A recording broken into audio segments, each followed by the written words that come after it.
Hey, good morning, painters. We are live from the patio in Colorado, and we're here live every Friday morning for a 30-minute show because we love plein air painting, trying to help you get started in plein air painting, or if you've already started, to encourage you, inspire you, get us educated. And fall is the best time. I like winter the best, but fall is an amazing time to start plein air painting or to get out there if you haven't been out there in a while. And that's why we're doing this today. We're going to paint a pumpkin, and it's going to be kind of fun just to get us in the fall harvest mood. And I think for the next couple few weeks, we'll add an object to the painting, and that'll be kind of fun. And then by the end, we'll have this kind of nice fall harvest painting, plein air painting here on the patio, and that'll be kind of fun. And we'll talk skills, tips, techniques, as we always do. Chill, grab your coffee, beverage of choice.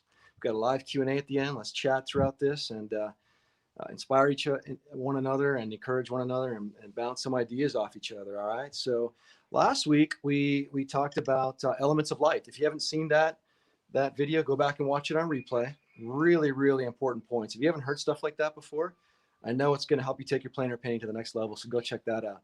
If you're with me in the chat, say hello. Welcome. I hope this is working and we're live because I'm on my iPhone.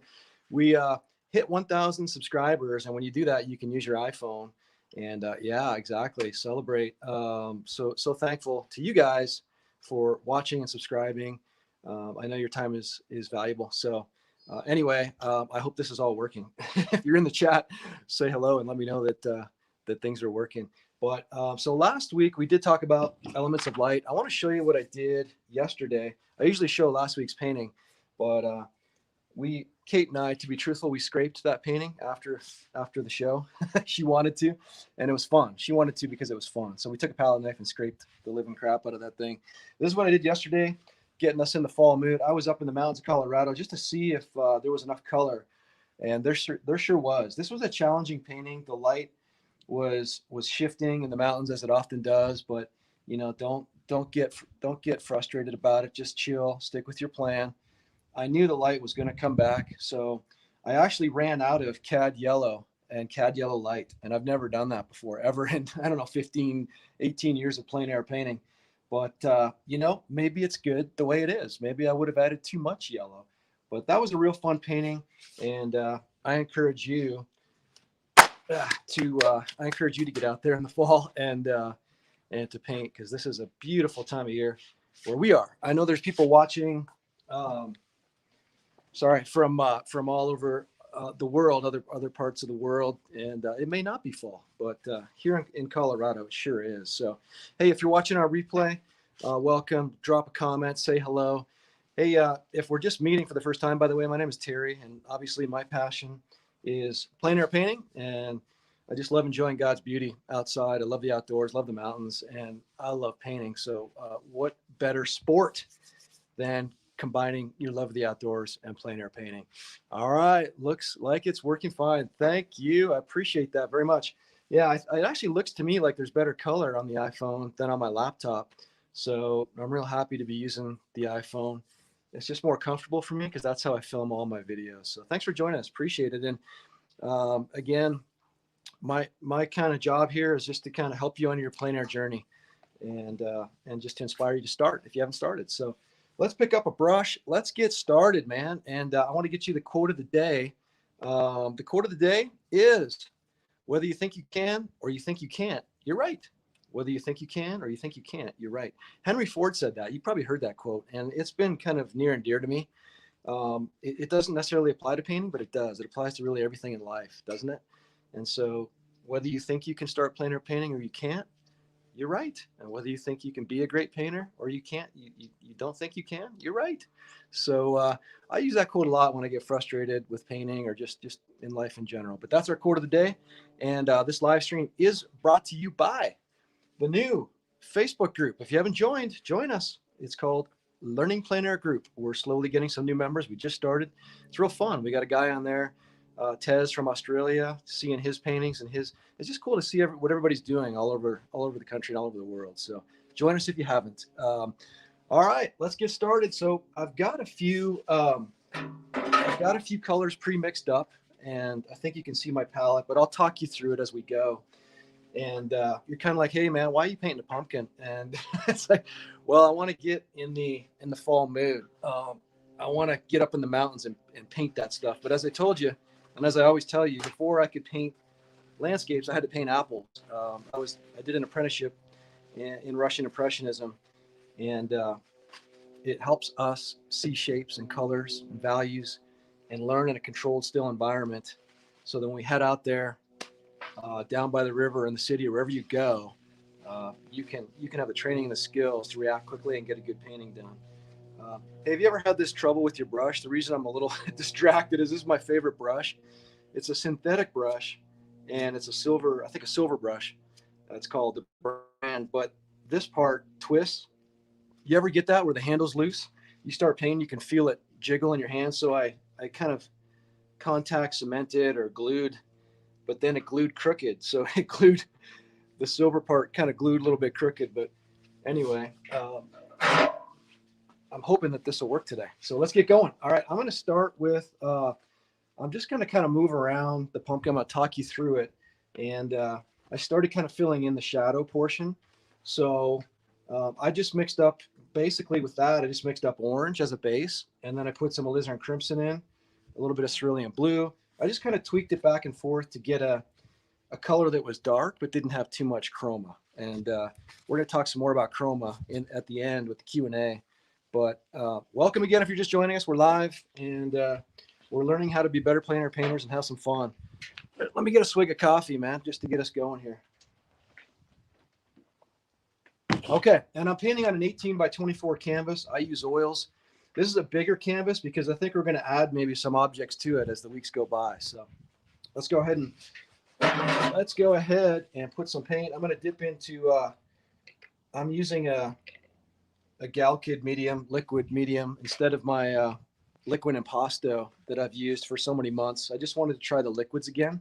So I'm going to mix that into my dark shadow color. And I'm really just going to kind of follow the shape. Wow, that's dry already from the other day. This is reflected light. I'm going to leave some of that in there, but I really just want to follow the shape of the pumpkin. It's not a perfect cylinder, you know. It has some interesting shape to it. And I'm just using broad, big brush strokes and just thinking in terms of big brush strokes. And I want to show you a little trick real quick, okay? Here's a little trick. Pull the brush head off and apply epoxy, then shove the head back on. Yes, yes. That way it won't be crooked. Good thinking. I was kind of thinking of that, and then I thought, I was doing it late last night, and I thought I didn't have the time, but that's an excellent idea. I think if I can get this off, I'm going to do that. Great idea. Thank you. I'm going to show you a little bit of trick here about light and shadow. I'm going to move over there by the pumpkin. I'm going to show you something. This is really, really, really going to help you. I wasn't planning on doing this.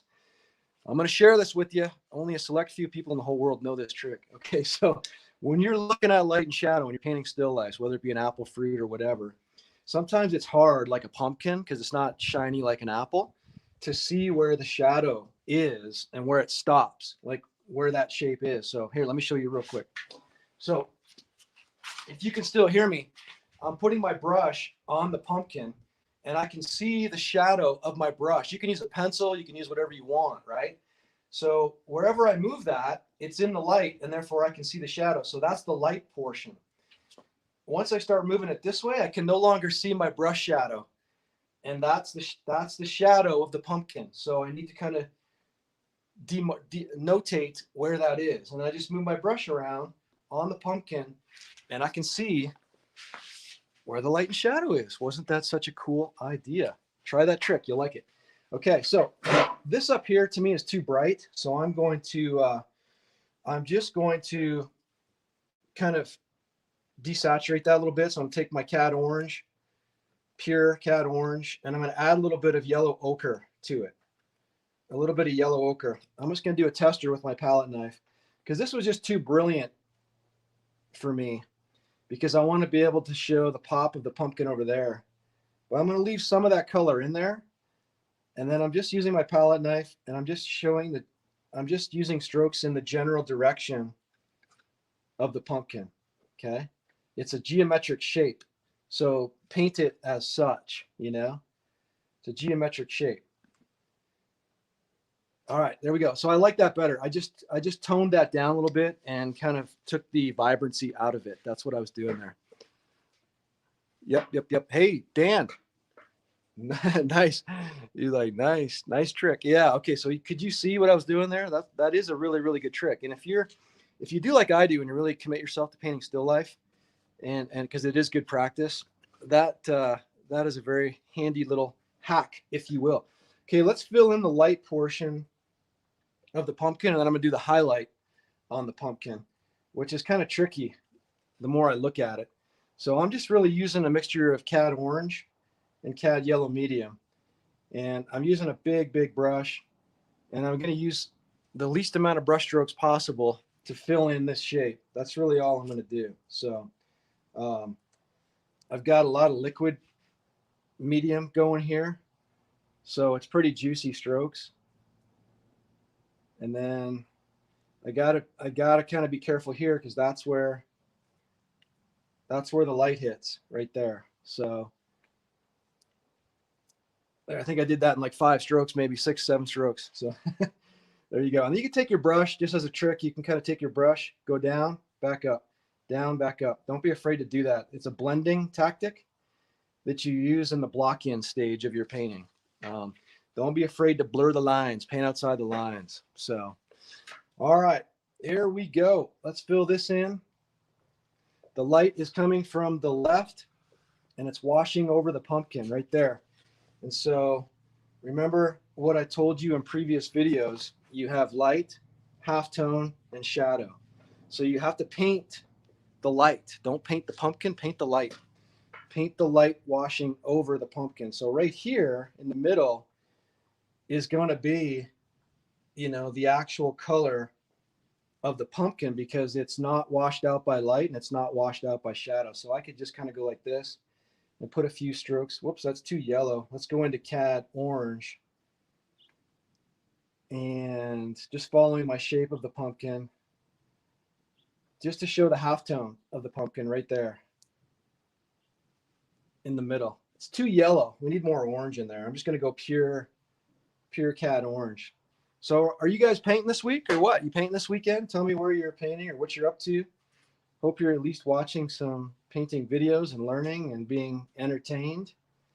But I'm going back up to the mountains again because I don't know if you guys, I'll show this painting again. The aspen trees, and my next video, as we talked about, is going to be about aspen trees, but the aspen tree colors are really turning up there in the mountains, and it's almost my favorite time of the year to paint. I'm not using, Dan asks, are you using the liquid impasto? I'm not, Dan. I'm using a Galkid Light, I think it's called, but I think Gamblin makes it. I have to go back and look, and I just put it in this little jar right here, and it's liquid.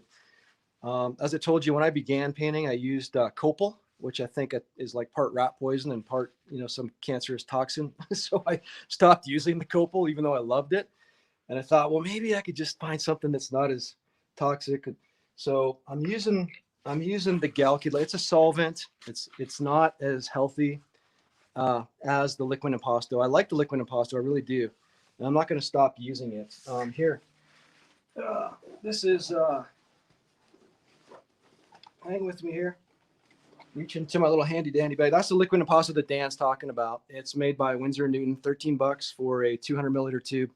So early on, when you start your painting, I use odorless terpenoid just to do a wash, like a watercolor wash. And then once you start the abstract stage, I call it, or blocking in, as most people call it, then I start using this, and in the forming stage and finishing, I use this. And so this is a good. Do you like this, Dan? Do you use liquid impasto? I like it. I just wanted to kind of get back to the liquid feel and just see, because I missed it.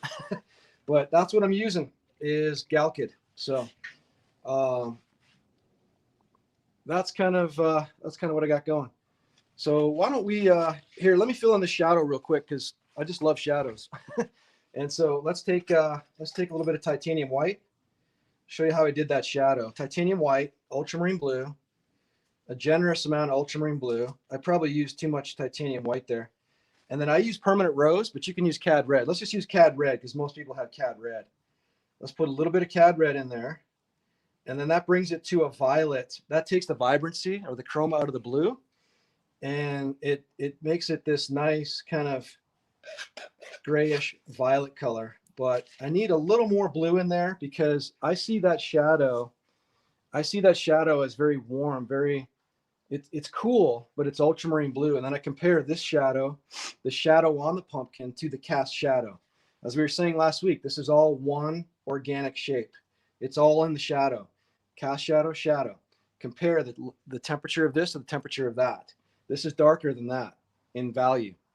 This is cooler, I think. But it has a ultramarine blue type of a warmth to it. And if you wanted to gray it down even more, just take a little bit of orange, because orange is the complementary color of violet.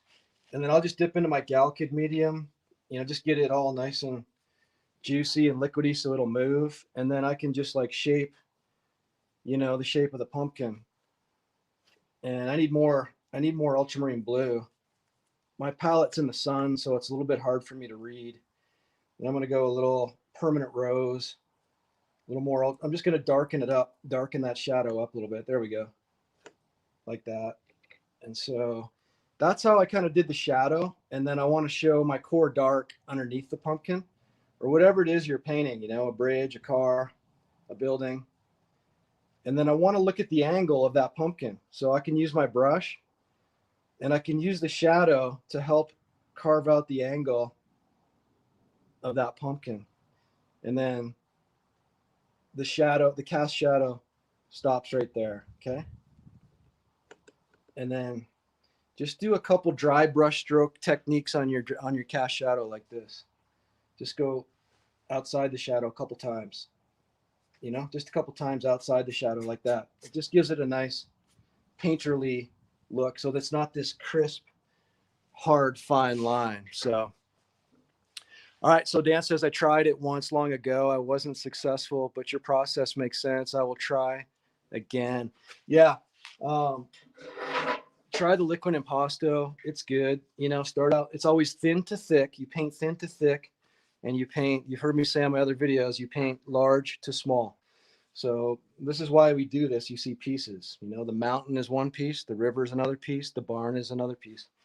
So we're just painting pieces. Let's do the highlight on the pumpkin, because when you paint things out in nature, there'll be highlights, like water. There's highlights on the water on a river. So I've got a mixture of titanium white.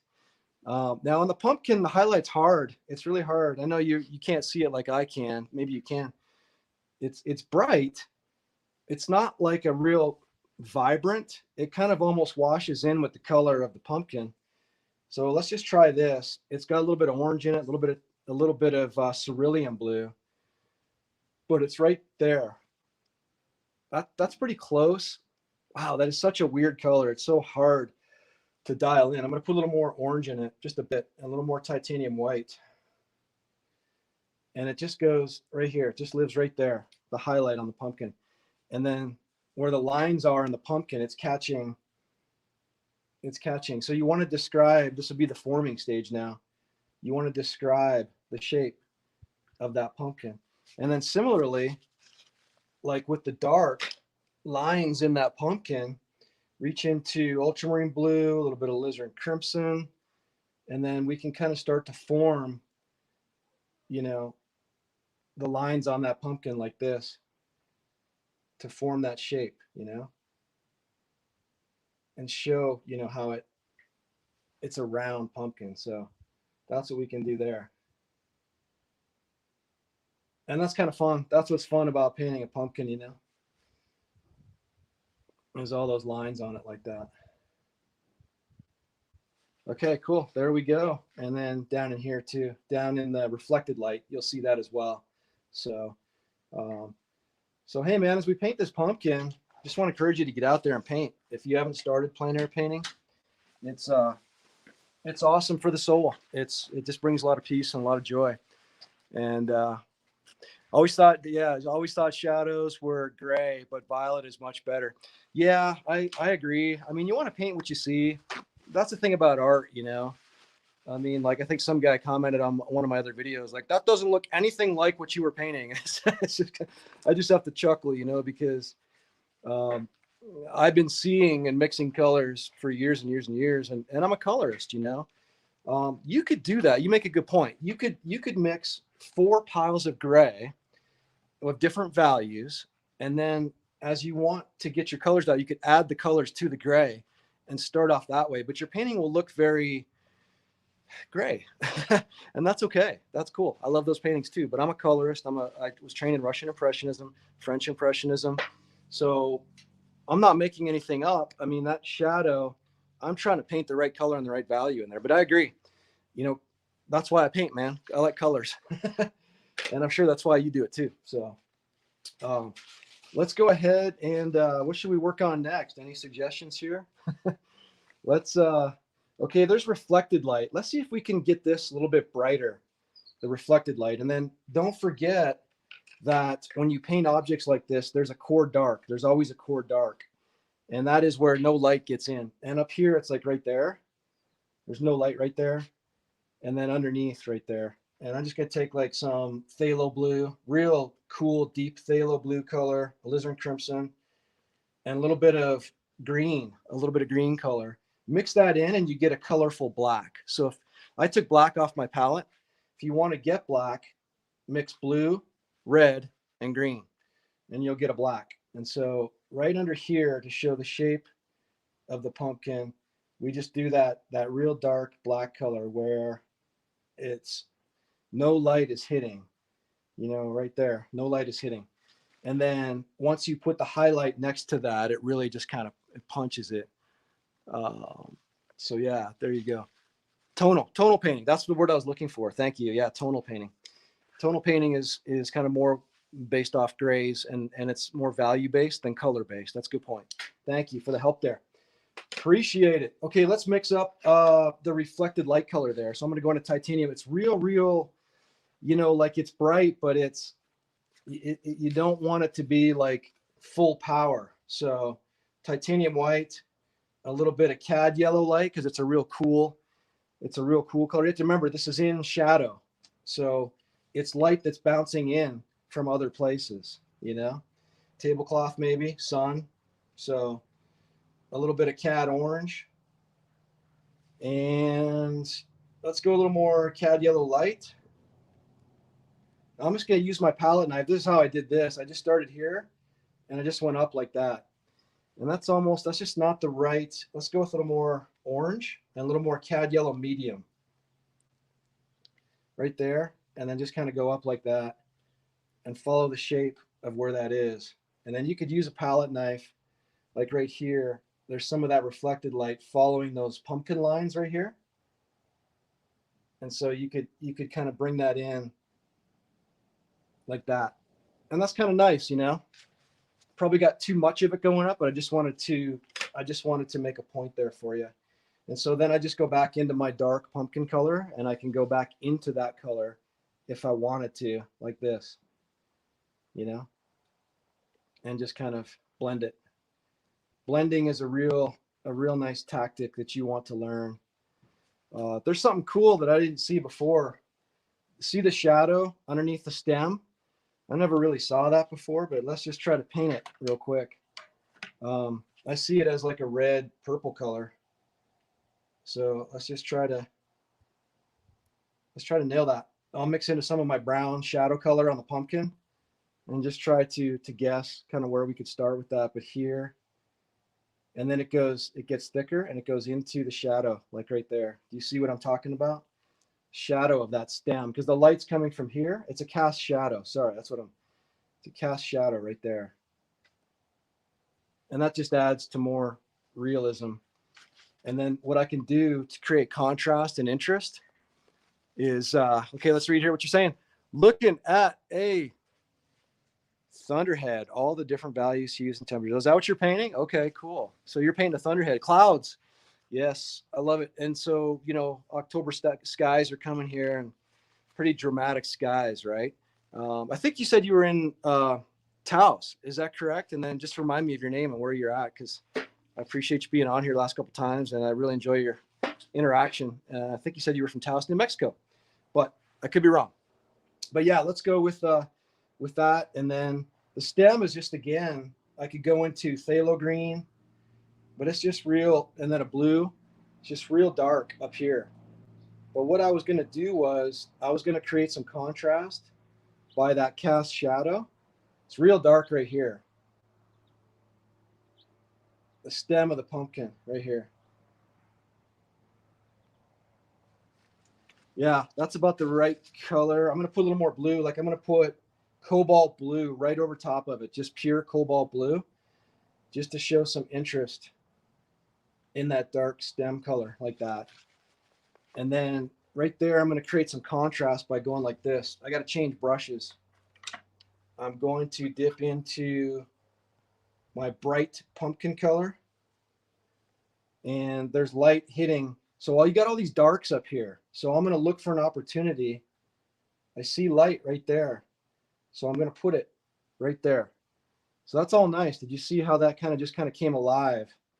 Because the brilliant light is hitting like right at the back of the pumpkin there. So all of a sudden this looks a lot better, more interesting, more contrast. Just call me AZ. Okay, thanks AZ. Cool. So you're painting thunderhead clouds. I like it. Yeah, man, if you want to join our Facebook group, go on there, and I'd love to see you post that. And it just sounds like you're a plein air enthusiast. So we'd love to have you if that's something you do. I wasn't a big Facebooker at all, and I can understand if you're not. So I just see it as a way where we can, some people don't do Instagram, but they do Facebook. Some people hate YouTube, but they love Facebook. So I got to watch the time here. We're kind of getting later. I've been blabbing on here, but is there anything else you want to see? Anything else you want to do before we get into a Q&A here? I think that we covered a few interesting points. We didn't really get that stem up there, but it's there, and it's catching a little bit of light, but it's catching reflected light. So phthalo green, titanium white, 927, and let's see, yellow ochre. And so it's a very cool like yellow color. And then just put that right there, just like that, and just try to follow the shape of that thing. That's pretty accurate to what I see. It's a cooler, it's in shadow, but it's warmer than the stem. And then, oh man, one more thing. The stem's catching banned from I like it. Banned from Facebook. We're gonna get along real well. Just kidding. That's funny. Okay, so I digress. And there's highlights on that stem, which are really, really cool. Let's just see if I can catch them real quick. It's like green, but it's not green. Banned from Facebook. That's awesome. And then maybe it's kind of warm too. It's a weird color, but I'm talking about this right here. This color. Oh yeah, that's pretty close, man. I don't know how I mixed that, but I like it. Right there. So that's kind of forming, that's the forming stage. And I'm always looking as I move around for opportunities to create interest and contrast. Titanium white, cerulean blue. Inside the shadow here, we have some real cool, the tablecloth is catching some different light right there. So as you see it, knock it out, man. As you see it. So then that shadow, that cast shadow isn't so boring, you got to make it interesting. So, all right, let's get into, let me stop right there, man. We're going to pick up next week because I'm going to use the same painting and then I'm going to add stuff to it. And we'll just try to do that. And because I know this paint dries really quickly because I was using a medium, we were talking about this medium, Galkid Light or liquid impasto. What it also does is it speeds drying time. So when you want to work on a painting, you just got to be careful. It can dry up on you when you use those mediums quicker than you think. Okay, pure cad orange right here. I got to get rid of some of these lines on the pump. They're just bugging me. My drawing. When I draw, I do, I draw geometric shapes and I do axis and structure lines so that I have the right placement, proportion, and perspective.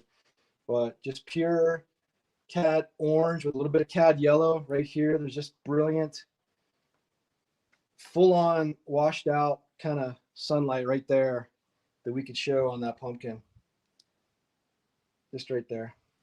Okay, so we'll continue next week, and let's go into some questions real quick, and we'll talk about some important information here, because I want to, if you don't have questions, I have one that somebody had that I think will apply to a lot of you guys. If you have a question, fire it to me, or a comment, suggestion, anything like that, really.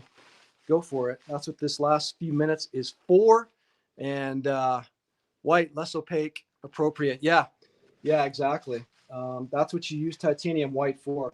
I didn't do any of the tablecloth. We'll go into that next week. I'm tempted to kind of do that, but I want to respect your time. But hey, back to our quote of the day: whether you think you can or you think you can't, you're right. So whatever it is you're facing, man, just encourage you guys to stay positive and to keep painting. It'll bring you peace and joy. If you haven't started plein air painting, you can do it, man. It's not that these guys here in the chat will tell you it's not that expensive at first. You can make it expensive, and it's not that easy. I'm 8 steps from my front door, man. So you can do this. But yeah, here's a question that we got on email this week, and that was when you talk about plein air landscape oil painting or watercolor, whatever you're using, and you want to show atmospheric perspective, and you want to show the mountains or the hills, or if you're painting a cityscape, the buildings, at the very far distance, how do you show those as grayed out? How do you do that? And you guys on here may know this already, but if you don't, it's a good reminder. When you talk about vibrance, chroma, saturation, desaturation, those are just kind of like fancy color theory terms that really, as painters, they all mean the same thing to us. Is it brilliant and bright and luminous, or is it dull? Is it full on power, or is it not? I use more terms like that to try to speak English instead of chroma, vibrancy, and hue. Hue is color. You know what I mean? So basically what you want to do is, you'll hear the terms in the distant objects, mountains, cityscape, whatever. You want to desaturate it, gray it out, or gray it down, or less power. And the way you do that is full chroma is like something like we just painted over here. I really didn't mix a whole lot of colors into that orange. It was really yellow and orange. So the more colors you mix into a pure hue or a pure color, the more you're going to desaturate, the less chroma it's going to have. So you can, if you want something to look far off and have atmospheric perspective, add another color to it. You can add black, you can add some white, you can add the complementary color to like gray it down. So that's really all you're doing, is you're dialing down the chroma or the brilliance of a color by adding another color to it, and preferably the complementary color. Now, preferably if you're painting mountains and hills like I do, it's because there's those atmospheric windows that I always talk about. The foreground, middle ground, background. You want to paint through windows, and that's going to have that purple, sometimes color, depending on the day, to show that atmospheric perspective. So start out with a gray pile, as I think AZ mentioned it in the beginning. Start out with a gray pile and add a bit of color to it. So there we go. That's the one question there. If you guys don't have other questions, we'll stop there. I did a video a couple days ago, just released it. If you haven't seen it, check it out. I didn't even really talk or teach in the video because I was doing an overnight plein air trip, and I just really wanted to paint. And that video was released a couple days ago, so I'll put it up here. If you haven't seen it, go over there now, check it out. Super awesome, amazing scenery, and just a super fun painting to paint. So thanks for joining me. God bless you guys. Hope you have a great weekend, and paint well, paint from the heart. Thanks for joining me. Thanks for your comments and interaction. Check that video out, and I'll see you over there right now. Take care. Bye.